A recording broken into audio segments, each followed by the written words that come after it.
invitando a las provincias a adherirse, porque por el sistema federal que tenemos, cada provincia tiene su código de de procedimientos, mejor dicho, donde se propicia el acortamiento de los plazos en los desalojos. Porque hoy día, en Capital Federal, no menos de 2 años se tarda, entre 1 año y medio y 2 años, un desalojo por las causales más simples, falta de pago y vencimiento del contrato. Esto es como en las compañías de seguro, mayor es el riesgo, mayor es el valor de la póliza. Y acá esto también genera aumento en los alquileres, lamentablemente. ¿Por qué? Porque un propietario, ante una perspectiva de que el inquilino no cumpla y 2 años de juicio, por supuesto, se resguarda y pide un alquiler mayor. Entonces, en la mayoría de los países civilizados, el proceso de desalojo es rapidísimo. Bueno, nosotros propiciamos un proceso mucho más ágil y, por ejemplo, la provincia de Mendoza sí tiene un procedimiento muy ágil que hoy día se tarda entre 3 a 6 meses en un desalojo por falta de pago o vencimiento de contrato. Entonces, esto hay que propiciarlo en todas las provincias. Nosotros a través de la Cámara de Propietarios hemos propiciado, impulsado, y hemos dado charlas en las legislaturas, en las comisiones correspondientes, y por ejemplo en algunas provincias se ha plasmado en ley. Santiago del Estero, por ejemplo, tiene un desalojo bastante célere con respecto a lo que era antes. Antes se tardaba 4 años en desalojar un inmueble por vencimiento de contrato. Hoy, más o menos 1 año y medio, y bueno, es bastante, es decir, el progreso es bastante bueno. Pero ahora nosotros propiciamos un desalojo por procedimiento sumarísimo que no pueda demorar más de 4 meses. Eso va a dar mayor seguridad jurídica. ¿Por qué? En estos momentos lo que está sucediendo es que los inversores enfocan sus inversiones ¿dónde?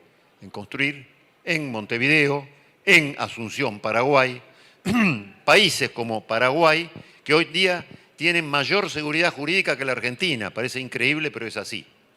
Entonces, esto hay que revertirlo. Y hay mucho dinero esperando para ser invertido. Porque la industria de la construcción es la madre de todas las industrias por el efecto multiplicador de actividades que tiene. Genera más de 100 gremios se movilizan. Y esto es importantísimo, importantísimo. Así que yo ahora, en la Expo Real Estate, esperemos que ya esté sancionada la ley en el mes de agosto y podamos explicarlo, la ley. Ahora yo le voy a ceder la palabra al diputado Lipodesky, que tuvo la amabilidad de concurrir acá, explicarnos por qué no se sancionó el proyecto que él había elaborado, su espacio político. Así que le cedo la palabra a Daniel.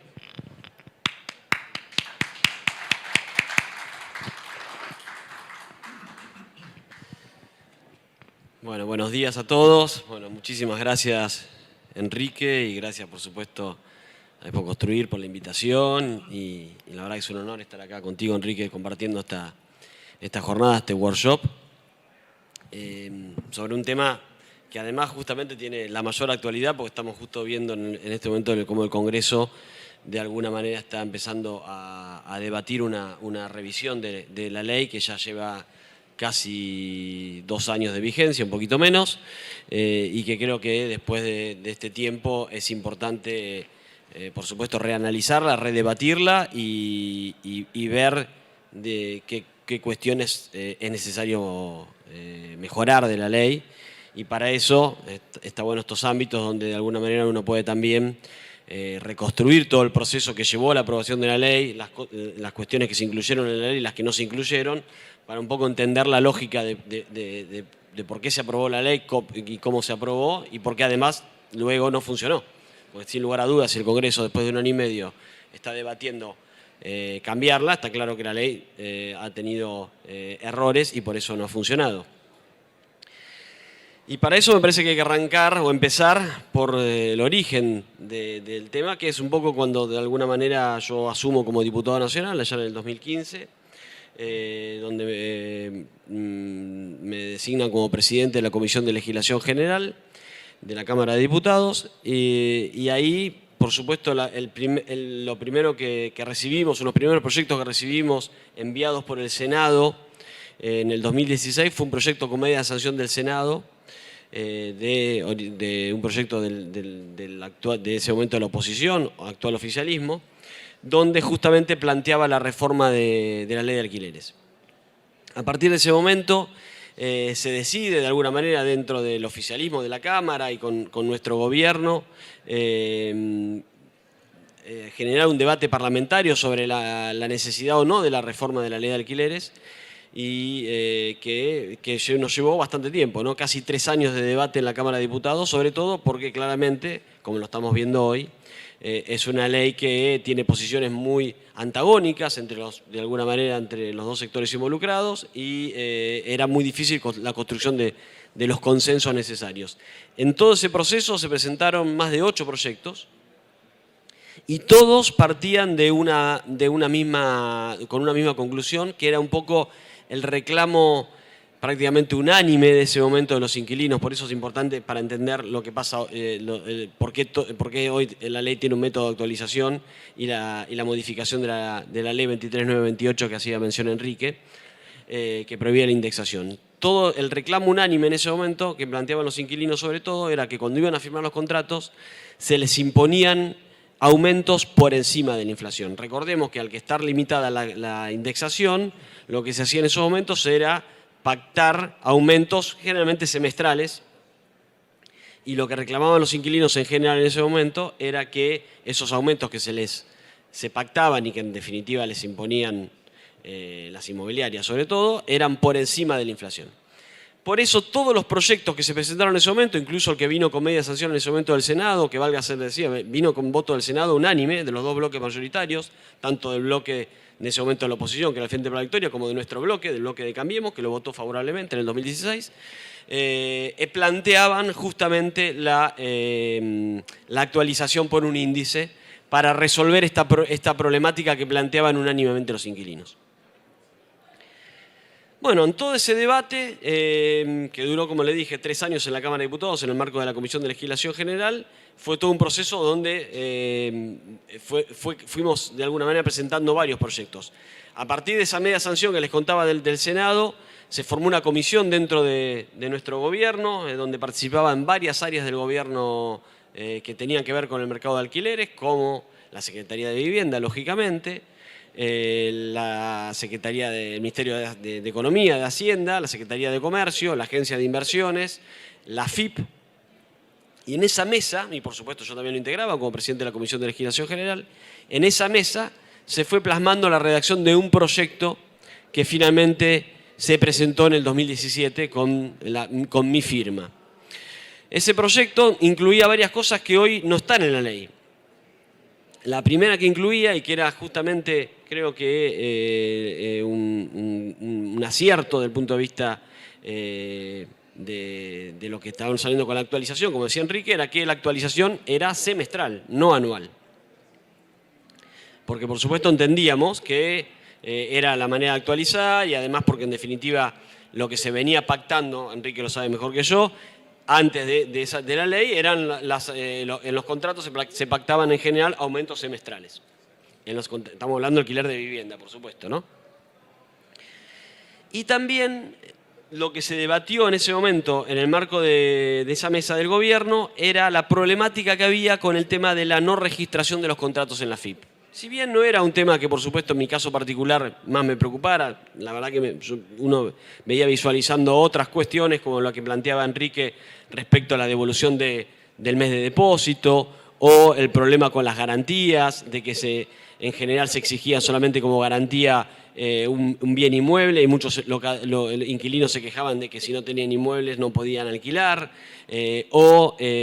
también estaba en debate el tema de las comisiones inmobiliarias, también el tema de las reparaciones, también cómo se notifica en un contrato. En ese momento no estaba permitido notificar en un domicilio electrónico, por ejemplo.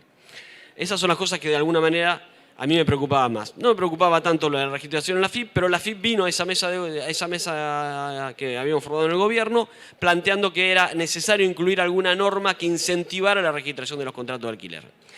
La realidad es que, valga decirlo, es cierto que la registración es muy baja, en general lo es ahora y lo era en ese momento también, Y también que en ese momento había reclamos, recordemos que se había reformado la ley de impuestos a las ganancias y por lo tanto los inquilinos podían descargar de ganancias el pago del pago del alquiler si el contrato estaba registrado. Como la mayoría no estaban registrados, los inquilinos generalmente no podían descargar en ganancias. En ese momento, además, el mínimo no imponible era mucho más bajo que ahora y por lo tanto había muchos empleados en relación de dependencia que se les descontaban ganancias y que querían descontar lo que pagaban por alquiler y no lo podían hacer. En ese debate yo lo que planteé en esa mesa interna era que además de la obligación de registrar en AFIP, que era válida desde este punto de vista del área que controla el pago de los impuestos en la Argentina, se encarga de la recaudación, que es la AFIP, yo planteé que tenía que ir acompañada también por un incentivo impositivo para que haya más oferta de inmuebles y además para incentivar a la registración. Y así fue con el proyecto que presentamos, justamente como mencionaba Enrique, también estaba incluido la desgravación impositiva para la construcción de inmuebles destinados para alquilar por un plazo de 5 años. No era nada original, Enrique lo sabe mejor que yo. Lo tomamos como modelo de la vieja ley de alquileres de la época de Alfonsín. Si mal no recuerdo. 91. Exactamente, lo tomamos de ahí. Nos parecía que era una buena introducción y que de alguna manera equilibraba la obligación de registrar por un lado, pero por otro lado incentivábamos que haya más oferta y más construcción. Así se presentó el proyecto en el 2017, lo pueden ver en los registros de la Cámara de Diputados. Luego del 2017, bueno, recuerden lo que pasó, vino la aprobación de la reforma previsional a fin de año y empieza un poco la crisis de la economía de nuestro gobierno. En el 2018 comienza la negociación con el FMI y en ese marco, cuando empezamos nuevamente a debatir la ley de alquileres en el 2018, nos encontramos con que nuestro gobierno plantea que por esa negociación y donde aparte estábamos buscando justamente ir al equilibrio fiscal, no era posible a establecer reformas impositivas. Por lo tanto, justamente porque lo que se buscaba era, supuestamente, a pesar de lo que contaba Enrique, diciendo que no era una buena señal bajar impuestos en un marco donde se buscaba el equilibrio fiscal. Esa era un poco la lógica que se pensó en ese momento en nuestro gobierno y por lo tanto se decide reformar la ley, volver a presentar otro proyecto y en ese proyecto ya, que también lo volví a presentar yo porque era el presidente de la Comisión de Legislación General, ya en ese proyecto no estuvo la reforma, los incentivos impositivos y la realidad es que en ese momento ya el proyecto quedó rengo, como terminó siendo aprobado. Quedó rengo, quedó la obligación de registrar, pero no tuvimos incentivos impositivos y hoy uno de los grandes problemas que tenemos en el mercado de alquileres es justamente la falta de oferta. Y me parece muy bien que Enrique y el Congreso también impulsen una reforma a través del diputado Acef, donde se incluya justamente los estímulos fiscales para no solamente para la construcción, sino me parece que también hay que empezar estímulos fiscales para quien tiene un inmueble hoy y lo registra y lo pone en alquiler, porque hoy lo que tenemos que buscar es que haya mucho más oferta. Bueno, finalmente, ese proyecto que se volvió a presentar en el 2018 se termina aprobando en el 2019 en un marco donde tratamos de buscar este consenso que les explicaba que era muy difícil. Y en el marco de ese debate parlamentario, lo que veíamos era que sobre todo la oposición de ese momento, hoy actual oficialismo, no quería aportar hacia el consenso, sobre todo porque ellos tenían una lógica distinta. Planteaban sobre todo ir a la regulación de precios. Esa era su lógica, regular precios. Y nosotros le explicábamos y debatíamos que en definitiva la lógica de esta ley no era regular precios. Si ustedes leen la ley, lo pueden ver con detenimiento, no hay ni una sola norma que fije un precio del alquiler, ninguna. Sí actualiza, por supuesto, como vimos, por efecto de la depreciación monetaria y de la inflación en la Argentina, pero no fija precios, porque todos entendemos, seguramente todos acá coincidiremos con eso, que los precios se fijan por las condiciones de la ley de la oferta y la demanda y por supuesto por las condiciones macroeconómicas de un país como la Argentina, ya de por sí muy difíciles. Y así fue que la ley no fija precios. Por eso cuando se aprueba la ley en el 2020, en un contexto dificilísimo, en medio de la pandemia, y se empieza a hablar en los medios sobre que la ley había fracasado porque no había bajado los precios de los alquileres, había un concepto equivocado. La ley nunca buscó bajar los precios de los alquileres. Sí buscó, por supuesto, tratar de resolver algunas situaciones de desequilibrios entre las dos partes que es un poco lo que venimos hablando acá, vinculado con las garantías, vinculado con la devolución del mes de depósito, vinculado con las reparaciones y un montón de otras cuestiones que la ley tiene incluidas en su articulado. Pero no buscó de ninguna manera regular precios. Lo contrario a lo que quería la oposición en ese momento. Y no estoy inventando nada, porque lo vimos después cuando les tocó ser oficialismo. Lo primero que hicieron en el 2020, cuando empezó la pandemia, ¿qué hicieron? Congelaron los precios. Con el DNU del presidente de abril, ¿no? Abril del 2020.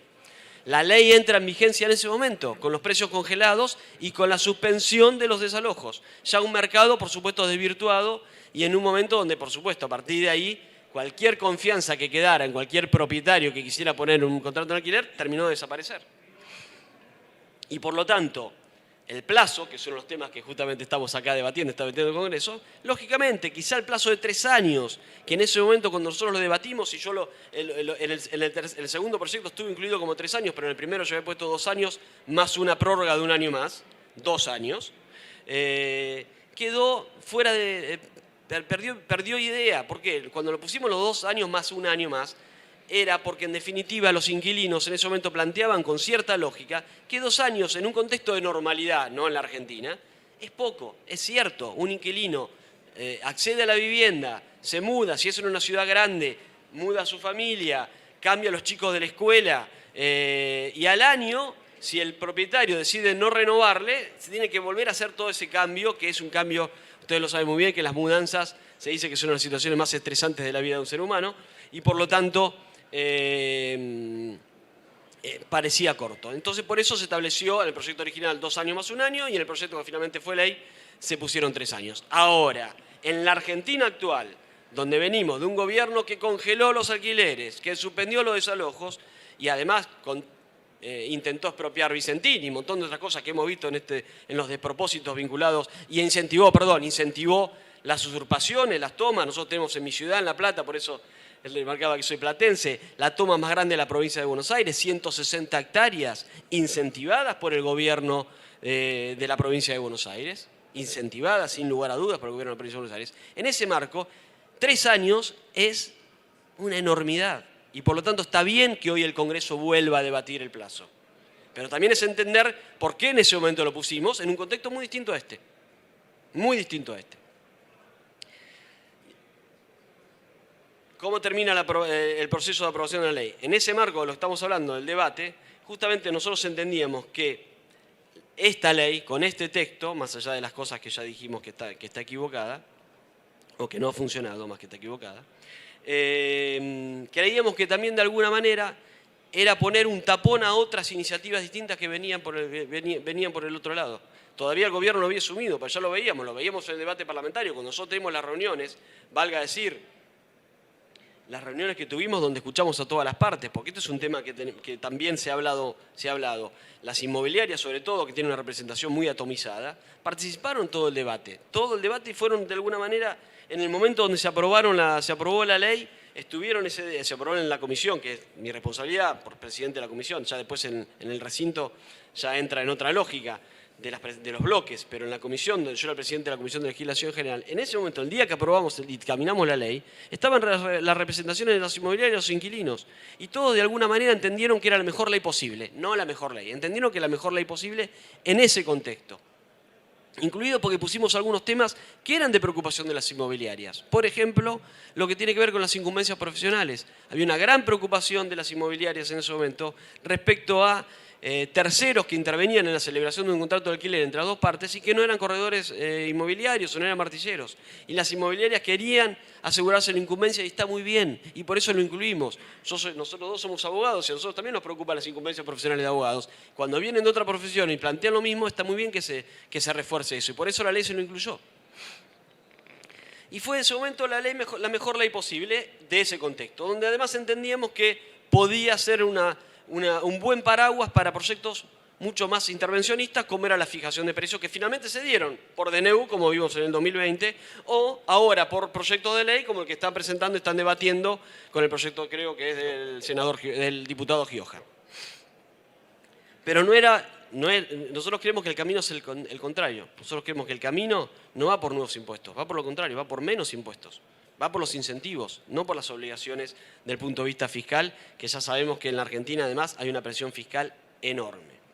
Por lo tanto, para no irme mucho más de alargarme del tema, hay algunos temas ahí que estamos hablando, depósito de garantía, bueno, reforma de legislación. Me gustaría hablar un poquito también del tema de los desalojos. Coincido con Enrique, tenemos un problema con los tiempos de los desalojos.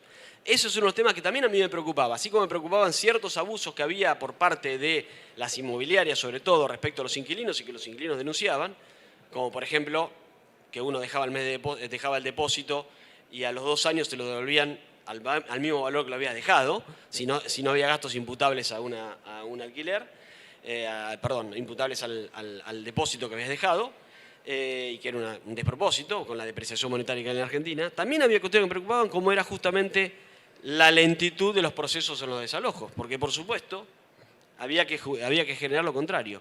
Y ahí empezamos a debatir qué hacer. Lo que pudimos incluir, que es una redacción mía propia en el proyecto, es establecer que los desalojos, es que están en la ley, los desalojos se tienen que hacer por el procedimiento más expedito disponible o vigente en cada una de las provincias. ¿Por qué? Pues recordemos, para que entendamos un poco, que, como bien lo dijo Enrique también hoy, la materia procesal, el régimen procesal, es una materia no federal, es de los estados provinciales o de las provincias. Por lo tanto, la regulación del procedimiento de desalojo le corresponde a las provincias y no a la nación. Por lo tanto, nosotros teníamos un obstáculo ahí en cuanto a poder regular un procedimiento de desalojo para todo el país, en una ley federal o una ley nacional.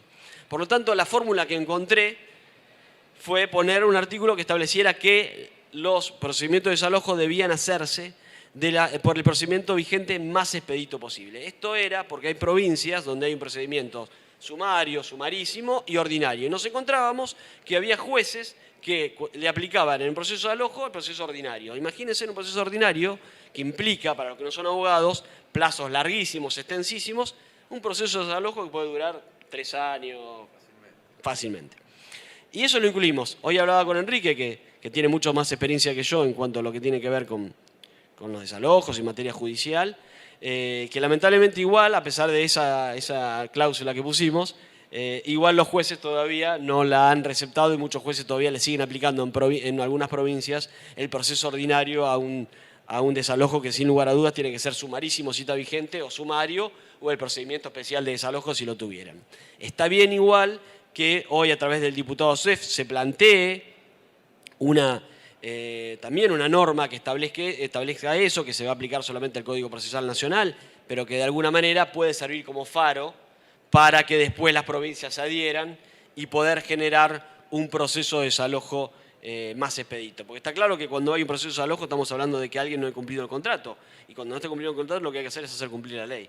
Esto es así y por lo tanto nosotros tenemos que asegurar, además de que por supuesto ayuda a que bajen los costos, por ejemplo, de los alquileres, por lo que cuesta hoy un desalojo, incluso para lo que tiene que ver con las garantías privadas que se otorgan, que son unas cuestiones que la ley, más allá que estaba vigente, lo termina de legalizar. Cuando pusimos un artículo de garantías, que quizás está mal redactado, me decía Enrique hoy, y puede ser, esto es un poco a la cocina, Enrique tiene razón, no es la mejor redacción, pero no se dan una idea cuántas redacciones buscamos para llegar a esta. Fácilmente 20, 30 alternativas y ninguna de las que encontrábamos era la mejor. ¿Por qué? Porque lo que sí no buscábamos nosotros, por eso a veces se critica que dice que la ley es muy intervencionista, nosotros no buscábamos era obligar a que un propietario acepte una garantía, que era lo que buscaban algunos sectores, incluso en ese entonces de la oposición. Por eso buscamos una ley, una redacción que diga, bueno, el inquilino le propone 2 alternativas y el propietario elige, porque nosotros pensamos que el que tiene que elegir es el propietario. Ahora, lo que buscábamos también era incentivar a que haya más de una alternativa para garantizar. Insisto, en un país distinto al actual, no estamos hablando de un país del 2017, 2018, bastante distinto a lo que pasa hoy en Argentina. Pero hay que posicionarse, porque a veces parece que acá tenemos debates y nos olvidamos de lo que ha pasado en la Argentina, o lo que estamos viviendo hoy, ¿no? Que estamos casi al borde de la hiperinflación, ¿no? Porque estamos hablando, hoy Enrique hablaba de los aumentos, de los índices, cuánto dan, que da un 50, un 40 en su momento. La realidad es que esos son los índices oficiales, pero en definitiva, en materia de alimentos, hoy en la Argentina debemos estar en una inflación de alrededor del 80%. La carne aumentó un 50% prácticamente desde marzo a hoy, desde enero a hoy. Entonces estamos viendo un proceso muy complicado, por lo tanto ninguna de estas fórmulas, ni la que pensé yo, ni la que pensó el gobierno nuestro, ni las que piensa el gobierno, seguramente van a tener un resultado esperado. Porque en definitiva el problema que tenemos hoy acá sobre todo es la macroeconomía y un gobierno que no está dispuesto a arreglarla. Además porque es un gobierno que además está internamente fracturado como lo vemos a diario. Por último, respecto al tema de, que está bien contarlo un poco también, ¿por qué el índice está puesto que lo elabore el BCRA, el Banco Central, y no el INDEC? Bueno, también esta es una cuestión que tiene que ver con las realidades. Eso no estaba en el proyecto original, se modificó a último momento cuando ya nosotros, era la última etapa de nuestro gobierno, porque se creyó, fue propuesta fue de parte del debate parlamentario, se creyó que después de lo que había pasado con el INDEC anterior, con la intervención del INDEC y el silencio estadístico que hubo durante el gobierno de Cristina Fernández de Kirchner, antes del 2015, el BCRA generaba más seguridad que el INDEC, por una cuestión de la independencia del Banco Central y todo lo que nosotros sabemos. Y por eso se introdujo como lógica que sea el BCRA y no el INDEC el que establezca el índice. Quizás no era la mejor solución, pero era la solución posible en ese debate. Esto se modificó en el debate parlamentario. Lo mismo que el régimen de actualización semestral o anual. Era semestral en el proyecto original. El consenso y el planteo de la entonces oposición era que para que tenga consenso y poder avanzar, que tenía que ser anual, y así quedó, y realmente fue un error, y ahí también uno asume de alguna manera que la autocrítica que uno tiene que hacer, como todos los diputados que votamos la ley, 191 votos positivos, no tuvo votos en contra, tampoco tuvo votos en contra en el Senado. Mucho se habla de la ley del IPOBES, que a mí no me gusta poner nombres a ninguna ley, pero la realidad es que ninguna ley la hace un solo diputado. Acabo de contar acá todo el proceso de construcción de la ley. Las leyes son construcciones colectivas en general, y ni hablar cuando uno es oficialismo. Las leyes no salen si no tienen de alguna manera el acompañamiento del gobierno cuando uno es diputado del oficialismo. Esto funciona así en cualquier parlamento, y ni hablar en el Parlamento de la Argentina. Pero en ese momento se planteó la modificación de semestral a anual, justamente lo planteó la oposición y nosotros lo aceptamos en el marco de que haya consenso. Claramente es un error, hay que hacer la autocrítica que corresponde, hay que modificar eso, y yo coincido con Enrique hoy.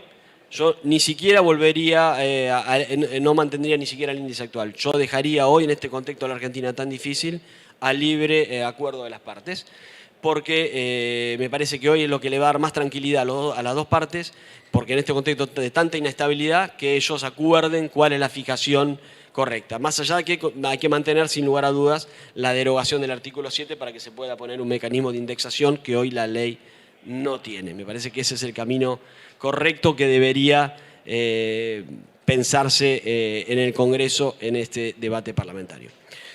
Bueno, creo que no me he olvidado de ningún aspecto. De todas maneras, me parece que es sano que el Congreso vuelva a debatir esta ley.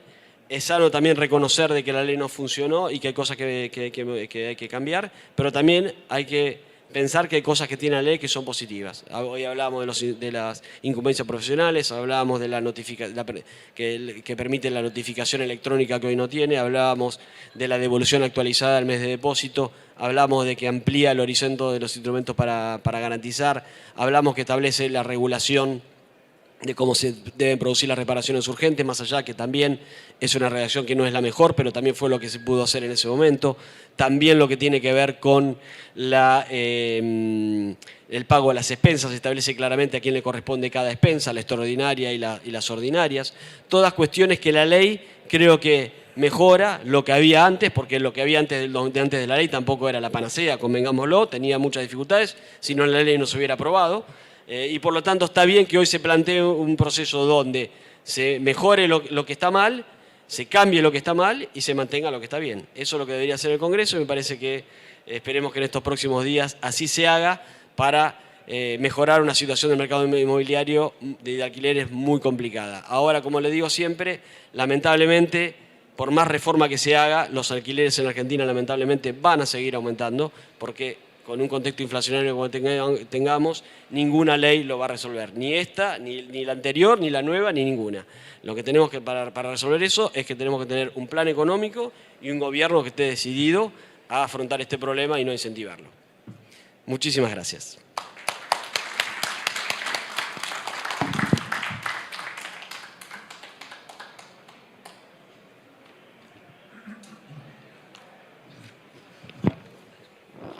Bueno, ¿alguien quiere hacer alguna pregunta? Bueno, hemos... sí. Y eso se lo voy a pasar al diputado Lipovetsky, que es el que tiene el expertise en este tema. Yo creo que soy optimista en todas estas cuestiones. Es cierto que el plazo que se fijaron de 30 días es muy corto. Yo les contaba hoy, todo este proceso arrancó en el 2016 y terminamos en el 2019, 3 años, por lo difícil que fueron los consensos. Y es un tema que tiene muchas aristas, como ya lo hemos visto, y por lo tanto en poco tiempo tiene esa dificultad. Pero sí es cierto que por un lado hay algún consenso que la ley no ha funcionado y por lo tanto desde ahí cada uno desde su visión cree que es necesario la reforma desde los dos bloques principales y por lo tanto desde ahí me parece que tenemos un punto para trabajar. Seguramente no va a haber acuerdo en algunos puntos principales, sin lugar a dudas nosotros no vamos a dar acuerdo a lo que tiene que ver con creación de nuevos impuestos. Veremos cuál es el consenso que se arriba. Pero yo soy optimista de que tenemos que llegar a una reforma porque realmente la situación hoy amerita una mejora. Veremos cuál es el consenso que llega al Congreso. Pero lo que sí lo veo más difícil es que en un mes lo hagan. Pero bueno, confiemos que quizá en este momento se pueda hacer y se logre hacerlo lo antes posible. Bueno, les agradecemos inmensamente el rato que nos han escuchado y creo que acá todo va a quedar en manos de nuestros legisladores. Nosotros ya hicimos el aporte a través de la Cámara de Propietarios y bueno, yo como abogado también y por supuesto también está la Asociación de Defensa de los Derechos del Inquilino, que también hizo su aporte en la redacción de estos proyectos y otros profesionales también intervinieron. Y bueno, quedará todo en manos de nuestros legisladores. Así que muchas gracias entonces.